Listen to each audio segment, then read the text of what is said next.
In the early hours of December 2nd, 2020, a young woman named Valentina Grigorieva died on a balcony in Ivanovka, a village outside Moscow. The temperature was well below freezing. She'd have been out there for hours, wearing nothing but her underwear. She wasn't lost or forgotten, or caught in some tragic accident. She'd have been placed there deliberately. Her death was broadcast live on the internet. She was 28 years old. Her boyfriend, a streamer known as Stas ReeFlay, left her there after a viewer offered him a donation to do so. The audience watched in real time. Some cheered. Others protested. But no one stopped it. And when she finally stopped moving and her body grew cold, he didn't stop the stream.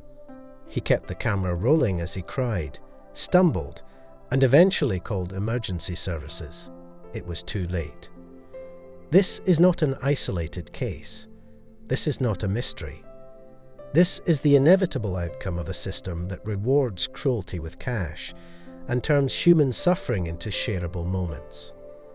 This is the story of how a life was lost for content and how an entire ecosystem let it happen.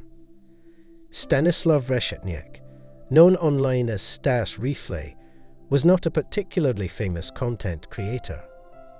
He was part of a niche but growing corner of the internet, often called trash streaming. This genre is defined by shock, confrontation, and escalating humiliation. It does not rely on storytelling or artistry. It survives on volatility, on surprise, on how far someone is willing to go for attention.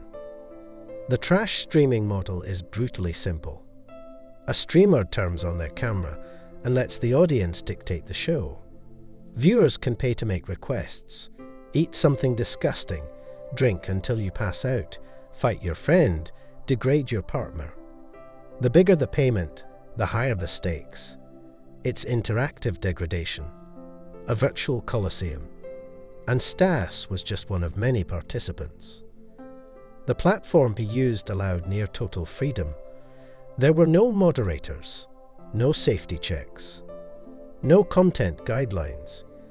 Just a young man in a small apartment, chasing donations while his girlfriend sat beside him, more and more often the target of his audience's whims. Valentina Grigorieva appeared frequently in these streams. She was soft-spoken. Sometimes she laughed. Other times she looked away from the camera. Her role in the dynamic was often unclear, sometimes presented as a willing participant, sometimes clearly not. But as time went on, viewers noticed a pattern. She was being humiliated, insulted, degraded, not just by Stas, but by the very nature of the content. Her body, her emotions, her dignity were part of the spectacle. On that final night, someone offered a small donation, about 1,000 rubles, the equivalent of $13. The request was chilling. Make her go outside, onto the balcony, wearing only her underwear. It was cold enough to kill. And that was the point. Stas accepted. What happened next unfolded in front of a live audience. The stream didn't end. The camera kept rolling. Hours passed. Valentina didn't come back inside. Her breathing slowed.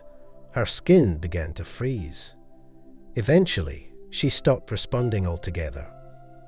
When he finally brought her back inside, she was already gone. And still the stream didn't stop. He cried, yelled, tried to explain. He said he didn't know. He called an ambulance.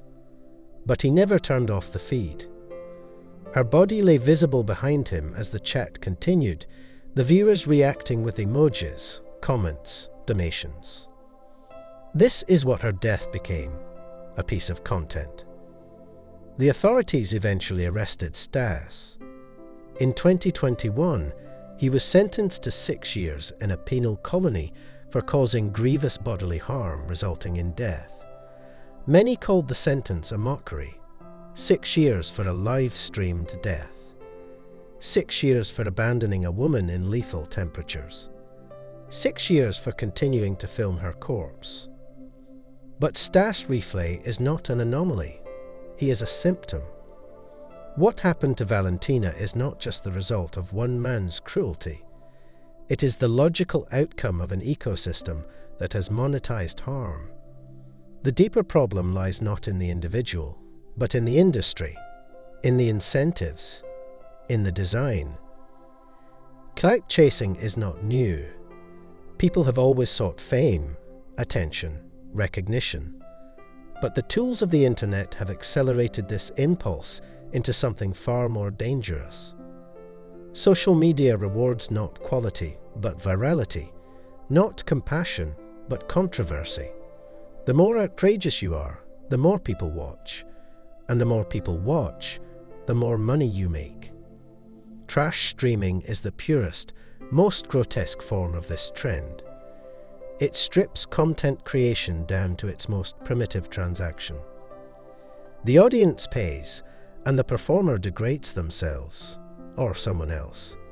There is no illusion of artistry. There is no effort to disguise the exploitation. It is violence for hire. It is humiliation on demand. And people watch. They watch because they're bored, or curious, or angry. They watch because the internet has trained us to see human suffering as entertainment. They watch because they feel powerless in their own lives, and power is only a tip away. They watch because someone else is being harmed, and for a moment, they are not. The platforms know this. The algorithms know this. Content that provokes outrage spreads faster. Content that shocks gets shared. And so, the worst behavior gets elevated. The kindest creators are buried. The cruelest are rewarded. Stas was rewarded. And when Valentina died, even that became a selling point. Clips circulated on Telegram, on YouTube, on underground forums. Headlines blurred the truth into spectacle. Some viewers laughed, some cried, most moved on. The platforms where this happened failed entirely. There were no safeguards, no bans, no real consequences. Even after the tragedy, clips of Stas's earlier abusive streams remained available online. He had made money humiliating Valentina long before that night. He had built an audience doing it. No one stopped him. The culture around streaming must change. The platforms must take responsibility. There must be limits, not just legal, but moral. If you profit from someone's pain, you are responsible for it. If you enable a system that rewards abuse, you are part of the abuse. And as viewers, we must examine our own role. Every click is a vote. Every comment, every share, every dollar is a decision. What are we choosing to reward? What are we choosing to ignore? Valentina Grigorieva was not famous. She was not an influencer. She was not a symbol. She was a human being. Her death should never have been broadcast. It should never have been monetized. It should never have happened. And yet, it did, because we let it.